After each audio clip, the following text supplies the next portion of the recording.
Hola, hola, bienvenidos a tu podcast de confianza y favorito, Mentes Políticas, Voces Económicas. Es un placer estar aquí nuevamente con ustedes, chicas. Yo soy Antonio Rulova y me acompañan dos bellas señoritas como son Viviana Llerena, y también nos acompaña Michelle Cintuña. Sean ustedes bienvenidos. Chicas, ¿cómo están? ¿Cómo se encuentran? Ay, un poco cansada, la verdad. El tema de hoy es un tema muy interesante que de seguro te va a relajar, Vivi. Vamos a hablar acerca del caso Metástasis. Pero, ¿qué se les viene a la mente cuando menciono esta palabra, metástasis? Oye, ¿y por qué motivo le pusieron metástasis? ¿Qué relación tiene? ¿Tú qué opinas, Michelle? Metástasis. Siento que es algo de corrupción, algo de delincuencia que nos afecta a toda, en general, a toda la sociedad. Metástasis para mí viene a ser de que como un tipo de mal en el cuerpo humano.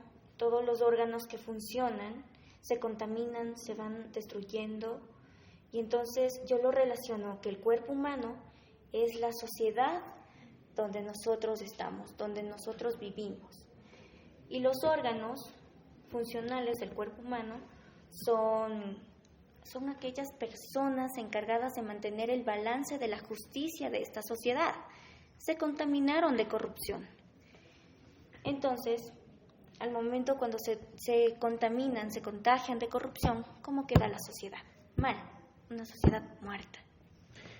Exacto, Vivi. Y de hecho, yo cuando escucho metástasis me preocupo bastante. Ya te voy a contar el porqué. A ver, ¿por qué? Metástasis hace referencia a un tipo de cáncer, pero no es un cáncer pasivo, no. Benigno, no. Es un cáncer que pudre poco a poco y lentamente los órganos de un sistema funcional de una persona. Y sí, tiene mucha relación con lo que tú dijiste. Actualmente, metástasis es un caso de corrupción en el cual los órganos, pero no de una persona, no, los órganos de la sociedad ecuatoriana están contaminados, están podridos, pero gracias a la corrupción. Gracias a todo lo que está pasando últimamente en Ecuador, todo esto lleva a que una sociedad como tal esté a punto de caer. Así es. Y esto me suena no solamente a corrupción, sino también a delincuencia. No sé ustedes qué opinan. Sí. El caso Metástasis igual se refiere a una operación policial y judicial en Ecuador dirigida contra una red de narcotráfico y lavado de dinero, que es así. Ya. Vaya.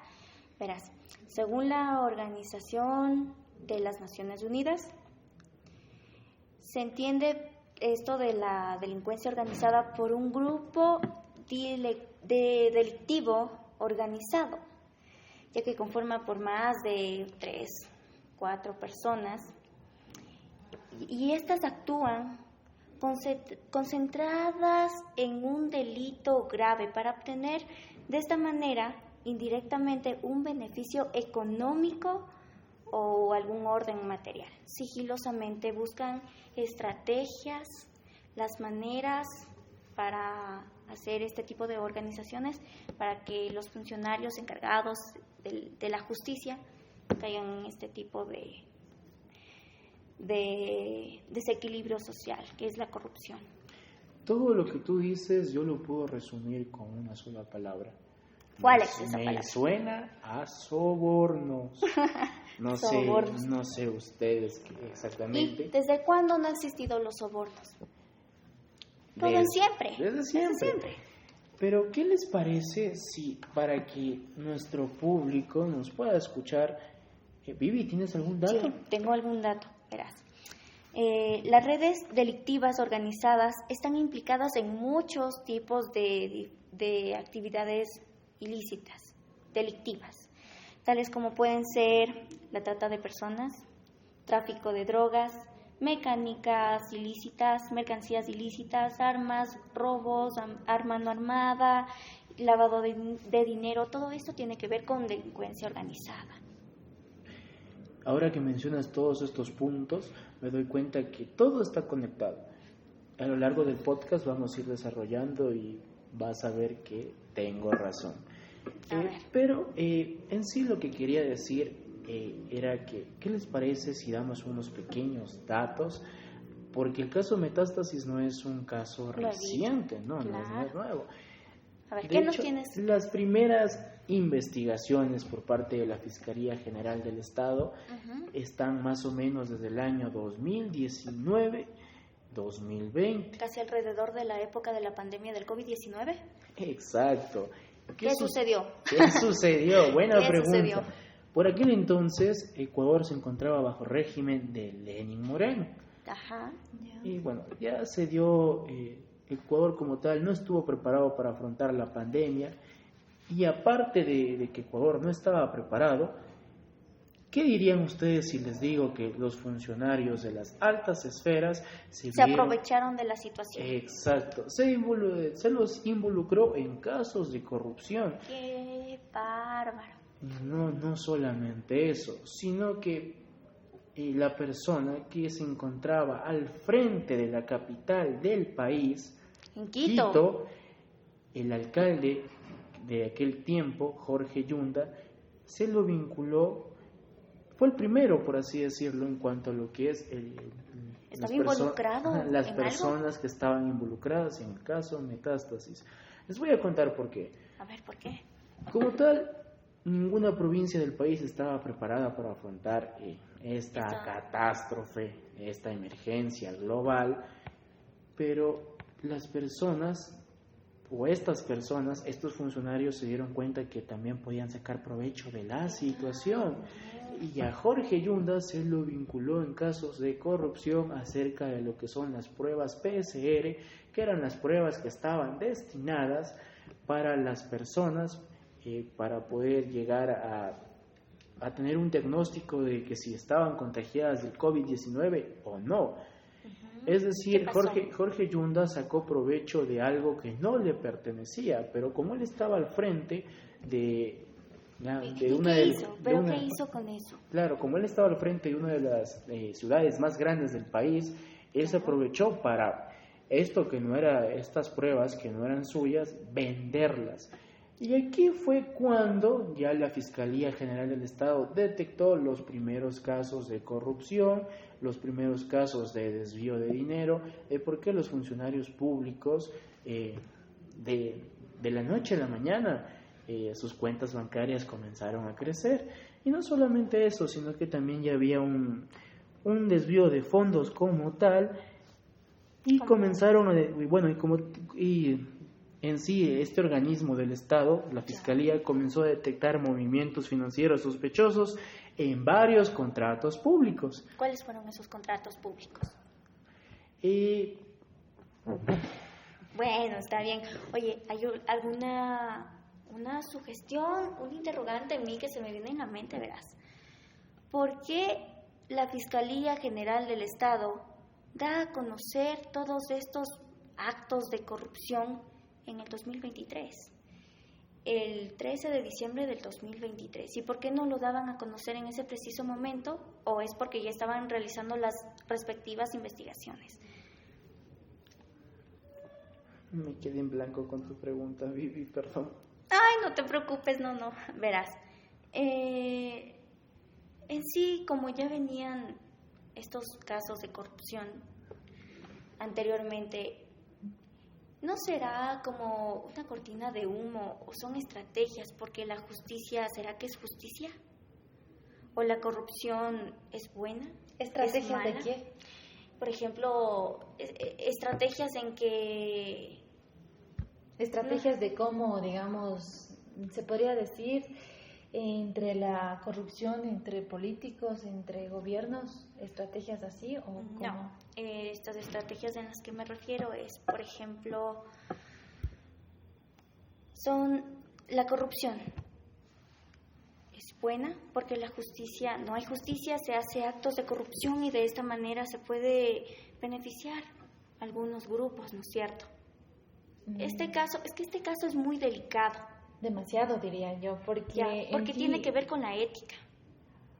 Sí, y abarca muchas cosas, como tú bien lo dices, hay que tener muchas estrategias en ser, o sea, inteligentes en el momento de que tú vas a actuar en alguna cosa, de que nadie se quiera enterar, tienes que ser muy inteligente. Entonces, por ejemplo, sí, eso es lo que hizo la fiscal. ¿Qué? Y la fiscal ¿General del Estado? Ajá, la fiscal Diana Salazar. Sí. ¿Diana Salazar o Mayra Salazar? No, Diana Salazar, la fiscal. Bueno, respecto a lo que yo sé de Diana Salazar es de que ella es como que ella hizo el problema, como que ella llevó a cargo ese problema que se estaba llevando a cabo. La investigación. Y por lo poco que yo sabía y también de lo que salió en los periódicos, ella estaba bajo orden, o sea, no estaba muy, ¿cómo se dice la palabra? Estaba muy resguardada con los policías porque, como bien lo mencionas, él habló. Ya, y bueno, verás. Entonces, no sé, es como que una cortina de humo, tal vez, yo creo. ¿Por qué motivo es que se realizó estas investigaciones y no se daba a conocer en gobiernos anteriores y ya se estaba dando estos casos de corrupción? Bueno, las investigaciones más complejas y prolongadas que llevaba a cabo por las autoridades ecuatorianas, se enfocó en desmantelar, como se puede decir, una red criminal que se dedicaba al tráfico de drogas, como ya lo mencionamos, y al lavado de dinero. Entonces ahí está involucrado el Leandro Norero. Claro, Leandro Norero, él es el principal, es como quien dice la cabecilla oficial de lo que ahorita es el caso Metástasis. Así es. Ajá. Coméntanos un poquito más de Leandro Norero. Bueno, prácticamente... O lo que tú sabes. Bueno, yo sé de lo que de Leandro Norero es conocido como... Que no se sabe prácticamente si está vivo o está muerto. Era conocido como el patrón porque, como ya te lo mencioné, es el principal del narcotráfico y era muy notorio, ¿cachai? Igualmente su caso ha sido uno de los más destacados en la lucha en contra del narcotráfico en Ecuador en los últimos años. Igual Norero fue acusado de ser un importante, de la cabecilla en el narcotráfico de drogas y lavado de dinero.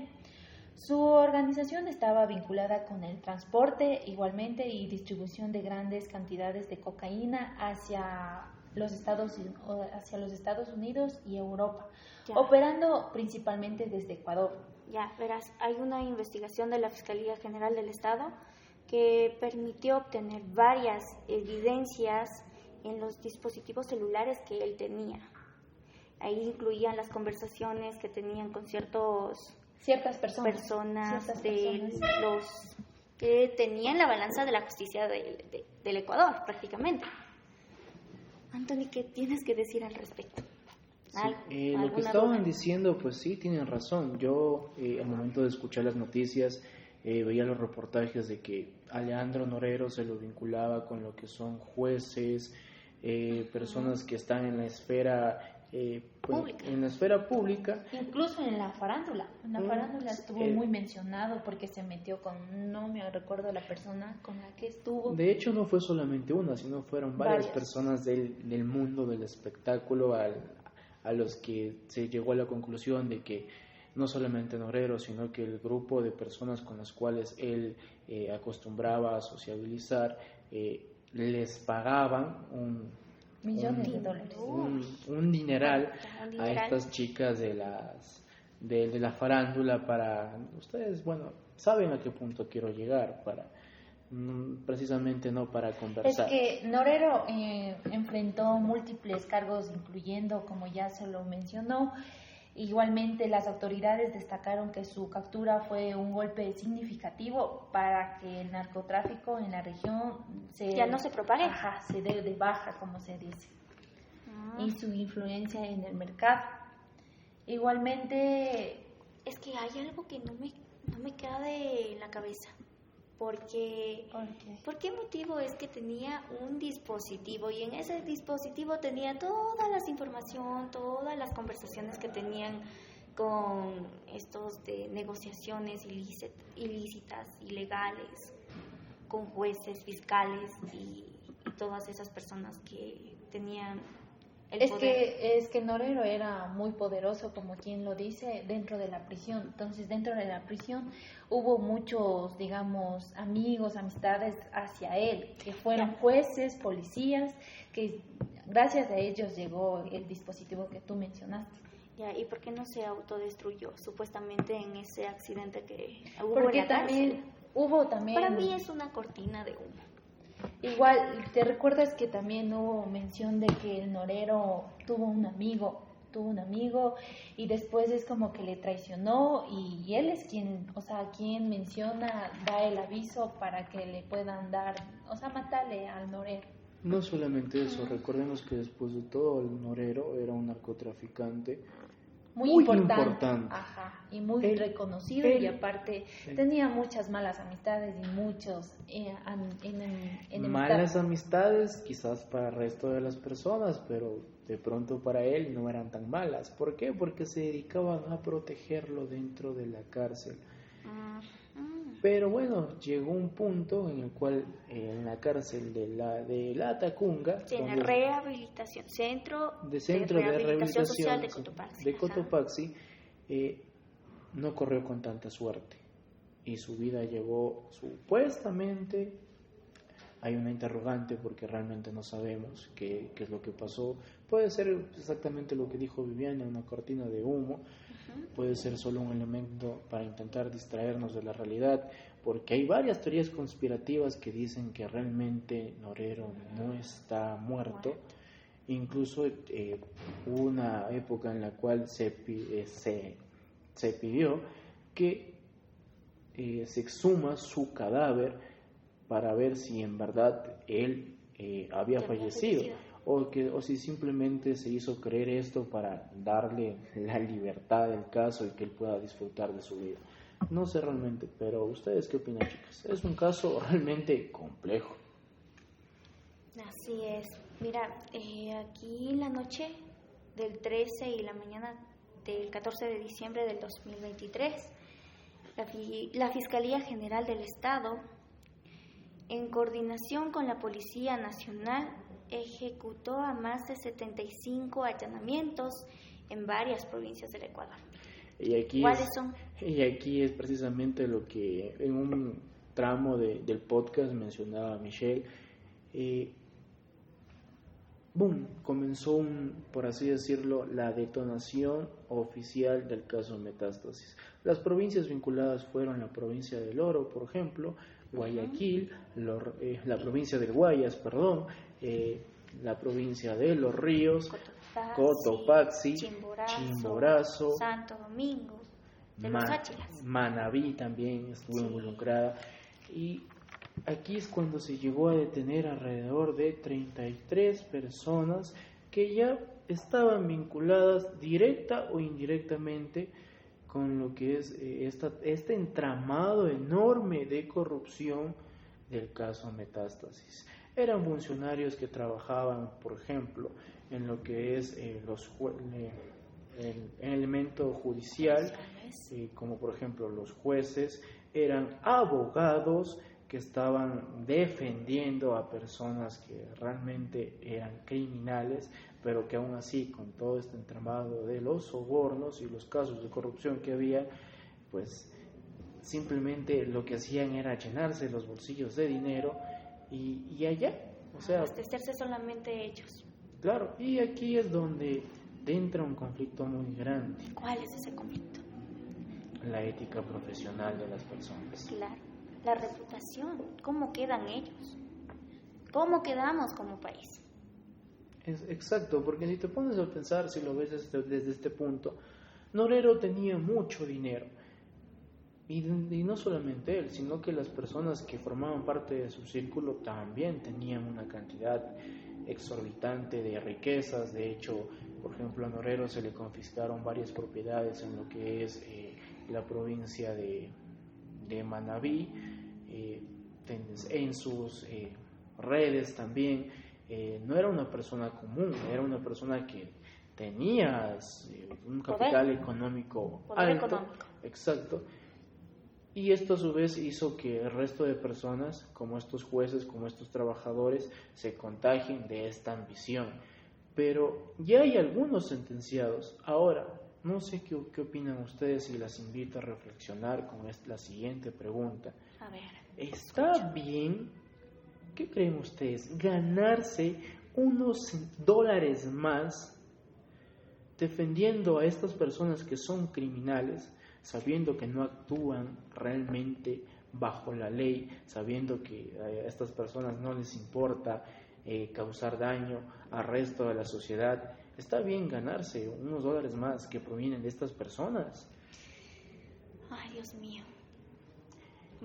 Y aún sabiendo que, como ya pasó por ejemplo ahora en este caso, aún sabiendo que por ejemplo los jueces que ayudaron a estas personas, se los descubrió y ya se los condenó, es decir, se les quitó incluso el dinero que las personas de la delincuencia organizada, las personas que forman parte forman parte del grupo Norero, los pagos que recibían ya se les incautó todo, es decir, se quedaron absolutamente sin nada. ¿Qué pasó con ese dinero? Eso queda en manos de la policía y supuestamente ese dinero sirve para intentar, de hecho esta era una de las preguntas de la Constitución, pero bueno, este es un tema ya aparte. Este dinero sirve para intentar mejorar los órganos del propio Estado, pero con ese dinero ilícito mejorar, qué raro. Ya queda en un conflicto de intereses. La policía mismo queda bajo sus manos y la policía es la encargada de decidir qué va a pasar con ese dinero, qué va a pasar con las propiedades que les incautaron a estas personas. Normalmente quedan congeladas, es decir, no hay nadie que pueda mover estos bienes, pero como todo mencioné en un principio, forma parte de un conflicto de ética profesional. La fiscal general del Estado, Diana Salazar Méndez, expuso ante el juez nacional Felipe Córdoba a varios elementos de convicción que recargaban contra los involucrados, que eran varios, incluso también no eran solamente jueces, sino ex jueces también. Exacto, o sea, bueno, también te pones en el siguiente plan. Eres una persona que trabaja para un órgano del Estado, en este caso el órgano de la justicia, y te llegan, te amenazan y te dices, o aceptas este dinero o simplemente te puedes quedar sin tu esposa, sin tus hijos, es que sin eso tu es familia. Una manipulación. He ahí el problema más grande. Ay, Dios mío. ¿Qué podemos hacer? ¿Qué podemos hacer? ¿Qué conlleva? ¿Cómo podemos actuar ante esta amenaza? Y no solamente eso. En aquel entonces la fiscal general del Estado, Diana Salazar, bueno, eso no fue hace poco realmente, ¿Qué mencionó? En la asamblea como tal había un conflicto muy grande de intereses. ¿Por qué? Si bien es cierto y si bien es sabido, a la fiscal general del Estado, la bancada del correísmo no la quiere. Es decir, es una persona no grata para ellos, claro, para ellos en general. Por eso, una asambleísta que forma parte del movimiento de la Revolución Ciudadana propuso abrirle un juicio político a la fiscal general del Estado, Diana Salazar, supuestamente porque también se la vinculaba, esto no fue comprobado al 100%, en los casos, exacto, en los casos de corrupción de Metástasis, pero simplemente son palabras lanzadas al aire, intentando llegar a una persona que por el momento no se ha visto vinculada. Más bien, ella contestó a esta demanda como tal, y por el momento esto se mantiene en stand-by. No ha sucedido nada, y de hecho pues se llegó a rumorar como tal que la fiscal general del estado también había recibido varias amenazas en cuanto a lo que es personas que intentaron acabar con su vida. No sé si ustedes se acuerdan también de algo que pasó el año pasado, algo muy relevante que fue el asesinato, un 8 de agosto del 2023, el asesinato al candidato a presidente general de la nación aquí en Ecuador, periodista Fernando Villavicencio. Ajá. ¿Ustedes creen que fue así nomás? Pura venganza, siento yo, porque de hecho él estaba ya previsto llegar a la presidencia, porque él sabía muchas cosas dentro del gobierno, y aparte de eso estuvo, digamos, al mando de todo lo que sabían todos de la mafia. Entonces por eso es que le silenciaron para poder... Ajá. Exacto, Villavicencio. ¿Hasta qué punto llega la corrupción? Hasta ¿Hasta muertes. qué punto? Villavicencio tenía bajo sus manos, cabe recalcar que Villavicencio era un periodista que se dedicaba a investigar absolutamente todo lo que pasaba, especialmente dentro de lo que son los gobiernos, por así decirlo, sobre todo en la época del gobierno de Rafael Correa, el gobierno de Lenín Moreno, el gobierno de Guillermo Lasso. Y se rumoraba que en sus manos él tenía información muy poderosa que afectaba directamente a personas que se encontraban en las esferas públicas más altas. Pero ¿qué pasó? 2 semanas antes de las elecciones, pues él precisamente salía de dar su último discurso, a él lo silenciaron y acabaron con su vida de la manera más cruel. Oye, yo tengo una como que interrogante, porque en estos grupos poderosos de las élites, ¿no es cierto? Más creo que son correístas, o sea, de la ideología de Correa. Pero ¿por qué en el gobierno de Correa no se mencionaba estos casos? Hablamos de una ideología socialista, una ideología que ha estado presente en nuestro país desde hace algunos años atrás, pero mucho se dice que, por ejemplo, Rafael Correa fue una persona que supo negociar muy bien con las mafias.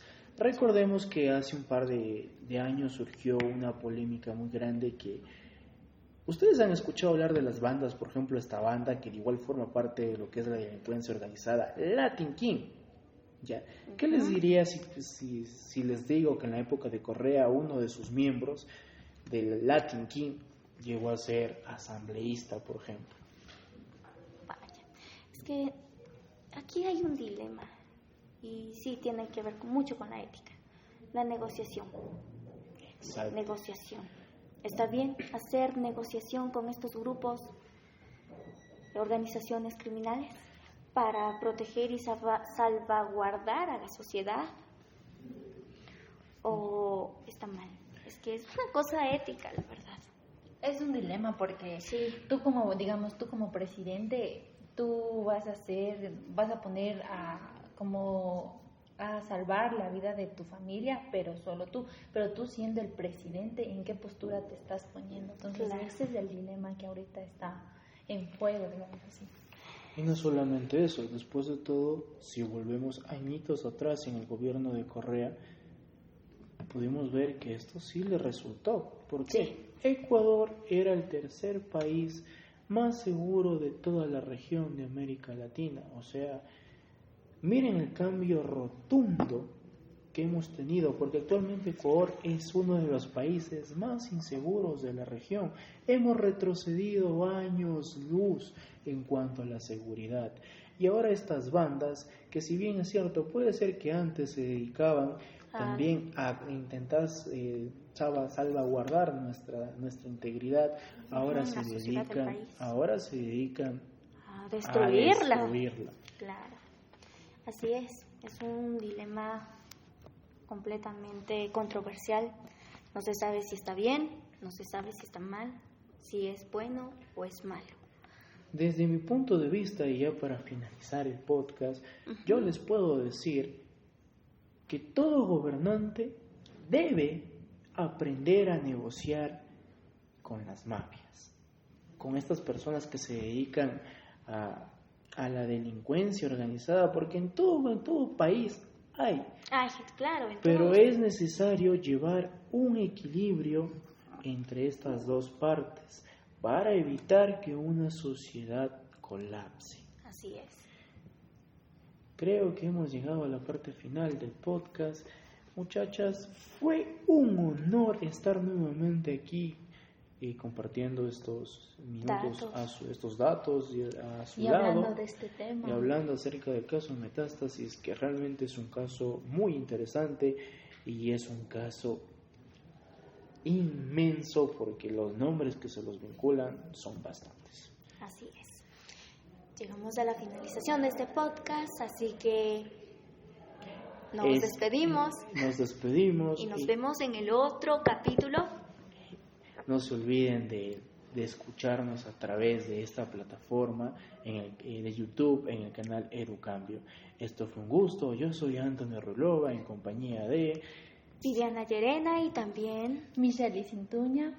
Y esto fue el podcast Mentes Políticas, Voces Económicas.